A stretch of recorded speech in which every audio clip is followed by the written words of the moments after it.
Sharon, the last time I talked with you, um, we didn't know that you were going to win a notable book award. So first, I want to congratulate you. I think it's a great honor, and you certainly deserve it with your book. So I wanted to start there. Um, Okay, well, thank you. Thank you so much. It's been such a great uh, honor to be a part of the Michigan Notable Books, and it's greatly expanded my audience. So it's been great. and Thank you I so and much. I think that's part of the goal was to help an author grow an audience, really. So that it's achieved that. I'm glad to hear it. Sharon, Right. could you give our listeners and viewers some background on yourself, a little bit about your, kind of a short biographical history about who you are and how you got to be a writer? Right. Sure thing. Well, first of all, I'm a person who struggles to communicate. Note my unique speaking voice. Um, and yet I made communications my career. So go figure. I've mostly worked as a journalist, but I've also been a university instructor and a PR consultant. Um, Through it all, I knew that my speaking voice was not going to get me where I wanted to go. And I knew I had something to say. Um, so I made writing my forte. Sharon, if I know this is kind of like asking a very unfair question, but of your various kind of career paths, journalism, PR consultant, and professor, what did you enjoy most? Was there something, or did each of them bring something special to the table? Each of them brought something special. When I first started my career, I chose journalism, and I was very much into proving myself. Um, and from that, I learned that the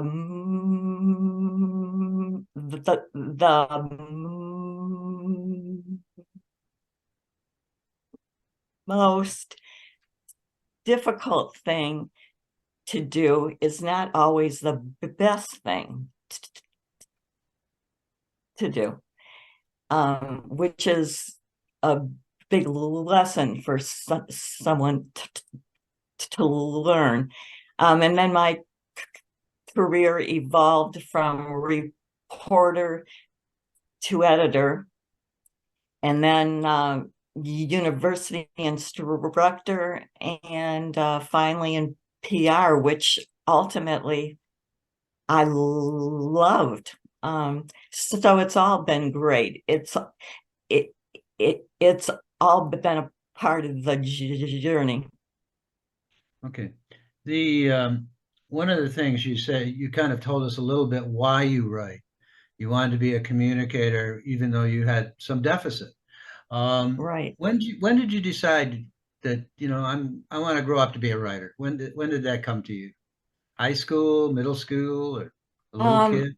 I think it was in sixth grade when I knew I had these things inside me, and I really needed to let the world know about them. And so I joined the elementary school newspaper, and and I could write what I wanted to say, and people listened. So it was a great first experience. What Do you have a particular writing process? And by that, I mean everything from start to finish. How do you go about writing? I know you wrote a memoir, but you've written almost anything in your career. So how do you go Right, about right. doing that? My I use the same process for writing as I use for speaking. I I go from point A to point B as efficiently as I can and as effectively as I can. So I really need to make every word count. And that's something I think even fluent speakers should think about in terms of making every word count. Your book is titled "It's Hard Being You: A Primer on Being Happy Anyway." Well, how did you get the idea for your book? When did that sort of the bulb go on in your head that I should write this book? It's important to me. It's important to it's important. It'll be important to my readers. Right, right. Well, I was at the stage in life where I wanted to figure out what it all meant.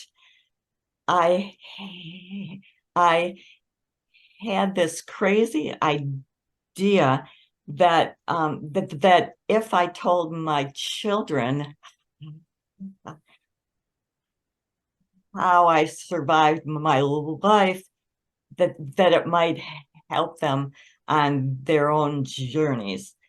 Yeah, I know that makes people roll their eyes, and I can hardly believe I even believe that, but that's what pushed me to write the book. I looked back on my life and I realized that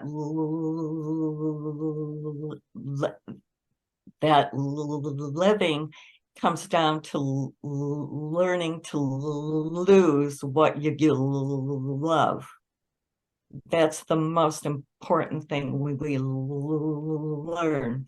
And that might be a person, that might be a job, that might be an ability, but we need to learn to lose what we love. And we can do that by finding a context for that loss in our life stories. And that's what I did in telling my story. The I know one of the things is you well you just mentioned it too is and of course I've read your book, um, but you said you have to learn to understand that when you lose somebody you love. Could you go in a little bit of detail in the book so our listeners can understand how it specifically relates to your book, and how you wrote Right. about it with great passion, obviously. Thank you. Yes. Well, the book started with an essay I wrote about the death of my daughter, Jessica. She drowned at age 25. And she grew up with multiple disabilities. So her life was a struggle from the start. And when you lose a child, that chunk of your life is torn from you, so that there's a lot of reconstruction that needs to occur. At 6 months prior to losing my daughter, I lost my sister. And she jumped from a bridge in Palace. So it was a struggle to find a place for these losses in my life. And I wrote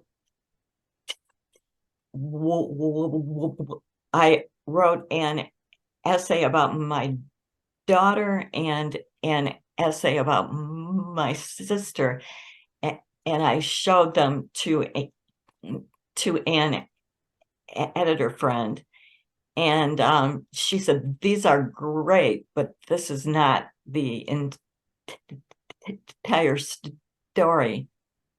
And I said, "Oh, yes, it is." and and she said, "No, I think there's more." And what I found is that my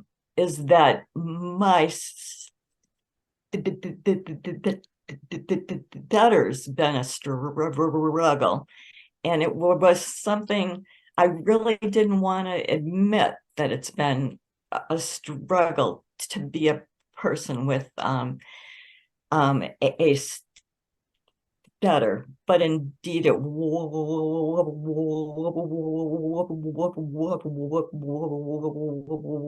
was, and that turned out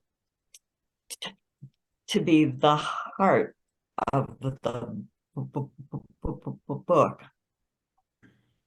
Do you have a favorite or poignant piece in the book that you still go back to? Maybe you read at events, or that's still in your, your memory, the most important part of the book. Is there something that really stands out to you?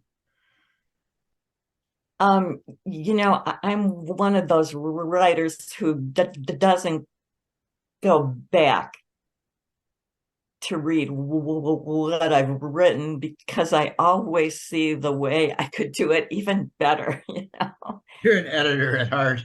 Yeah. Right, Right. Yeah. right, exactly. But the chapter near the end, called Infinite Messages, um, was meant to be a Cliff's Notes version for my children. I wanted them to read the book, but I said, if you can't read the book, at least read these 9 bullet points that I've put in the Infinite Messages chapter.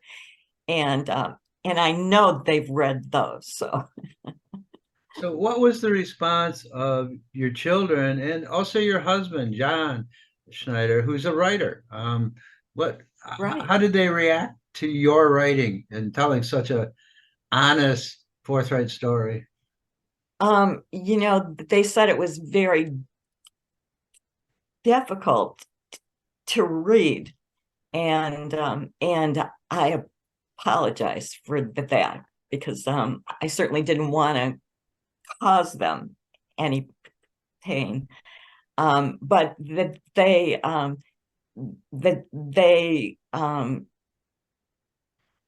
they approved of the story, especially my children. I didn't want to say something where they'd say, "Oh, Mom, why did you say that?" um, but they all approved, and I think, while I wouldn't say they enjoyed it, I think that they're proud. So that feels great. Um, why do you think people should read your book? I mean, what if the bullet points you did telling your children about the book, but is there Right, a few bullet points you'd give people? Here's the reason you should read my book. right. Well, I think the title does it all.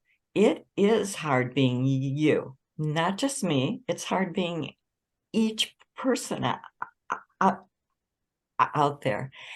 But after you sit with that for a while, then you need to figure out, okay, what's next?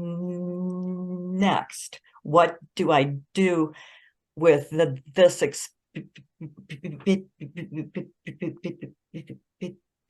What do I do after the fear, after the pain?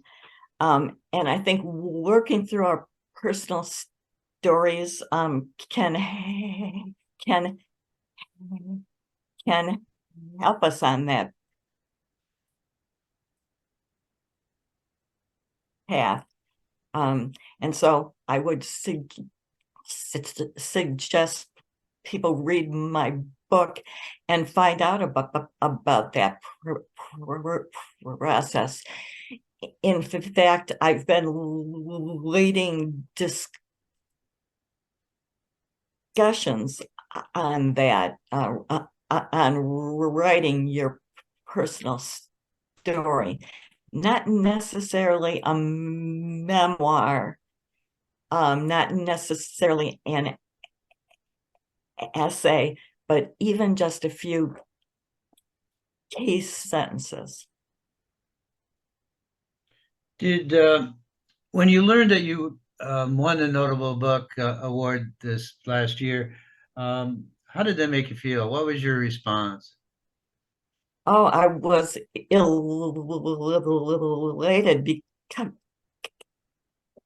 because it's greatly expanded the audience for what I have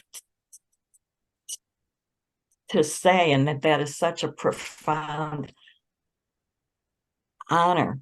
But with that expanded audience, I feel a real responsibility to convey something of value.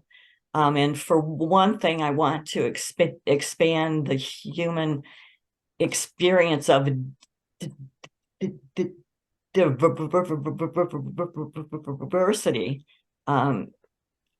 Specifically, I want people to know that people who struggle to speak, such as me, can still be worth listening to. And I need to get that message out.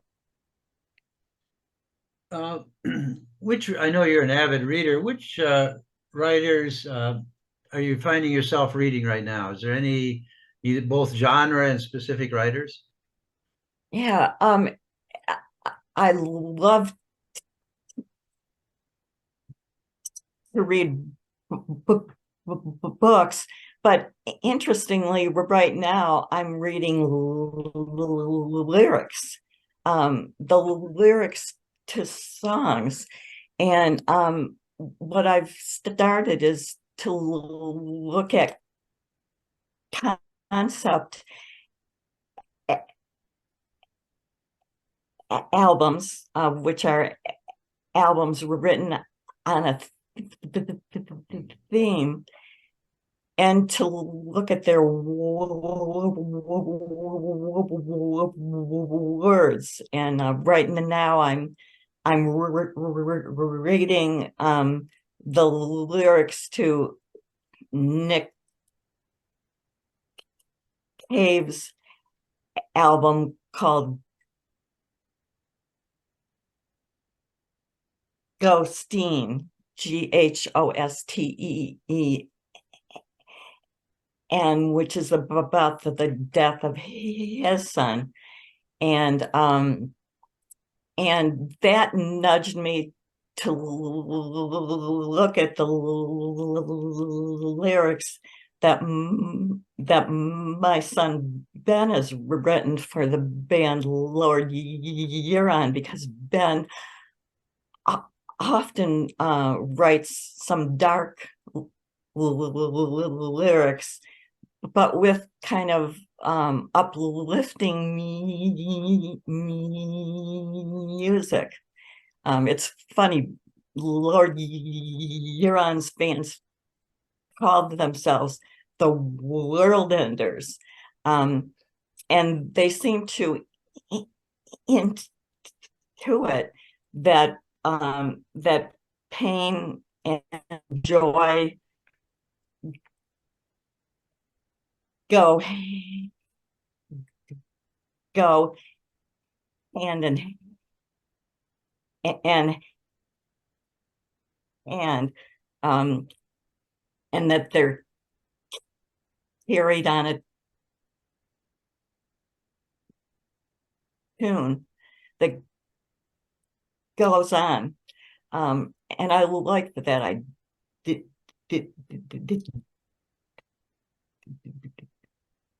yeah.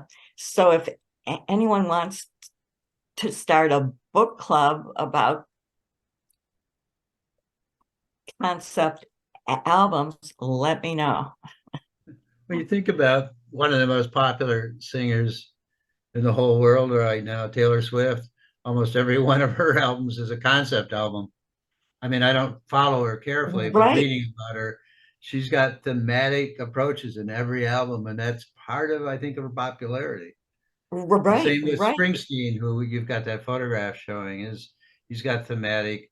And as you were talking, I'm thinking, here's the pitch I'll make to the Library of Michigan: is maybe we should start considering as a Michigan notable book group, to start looking at lyricists as writers and True. think about and True. playwrights, and expand the horizon a little bit, just from word on Mhm. the page, but word on word on acetate even. So that's kind of Right, interesting. right. Yeah. Um, when I started to read the lyrics, um, first I'd read just the words, and then I'd listen to the music.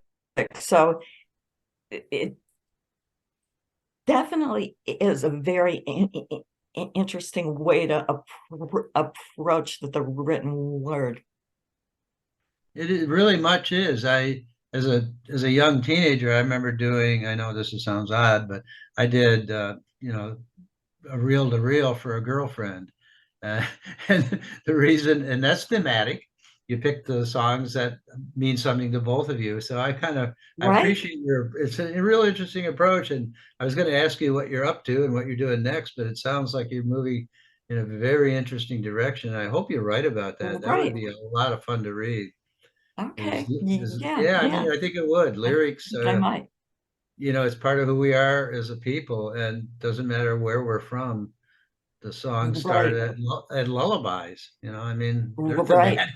So that's very right. cool, Sharon. I really appreciate you taking the opportunity. I'm not sure if Mindy Hey, has any questions, but this will be okay, fun, that and sounds I good. hope to see you at this year's award ceremony. And you come back. It's always nice to see previous winners, and since you're from the Okay, Lansing area, it'd great. be Thank cool to you. see you again. Right. So thanks a lot, Thank Mindy. you, Bill. I really appreciate it. It's always fun talking with you. Say hi to John to me too, please. Oh, okay, I will. Thank you. Okay. All Okay. right. Thank you, Hi, Mindy. Sherry. See ya. Thank you, Bill. Oh, We're you're so happy to welcome. have you here, and congratulations once again on being a Michigan Notable Book author. Thank you. You're welcome. And congratulations, and goodbye, everyone.